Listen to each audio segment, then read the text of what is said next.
Welcome to RoboBrief, your daily dose of robots and AI.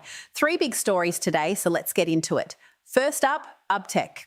The Chinese robotics giant just launched a brand new consumer label called UWORLD, aiming a roughly $20,000 humanoid straight at your living room. And this isn't vaporware. UBTECH's industrial walker S2 is already rolling off the line by the thousands. Picture a warehouse packed shoulder to shoulder with identical humanoids, squatting down to lift totes and marching through fulfillment centers.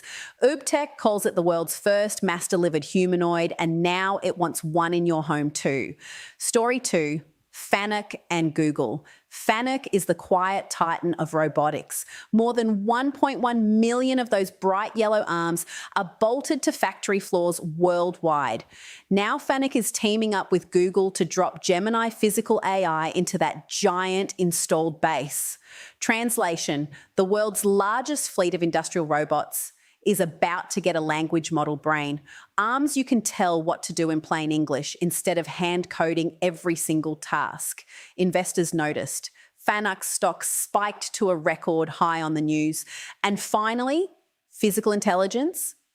This is the startup behind Pi 0.5, a single AI foundation model that can fold a pile of laundry and tidy up a bedroom it has never seen before, fully autonomous, with no task-specific programming. The demos are genuinely jaw-dropping and the money is following.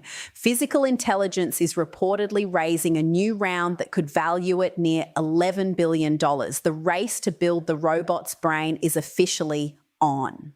That's your brief. If robots running your factory, your warehouse, and maybe someday your laundry is a future you want to follow, hit subscribe and check out robobrief.tech for the full stories. See you tomorrow.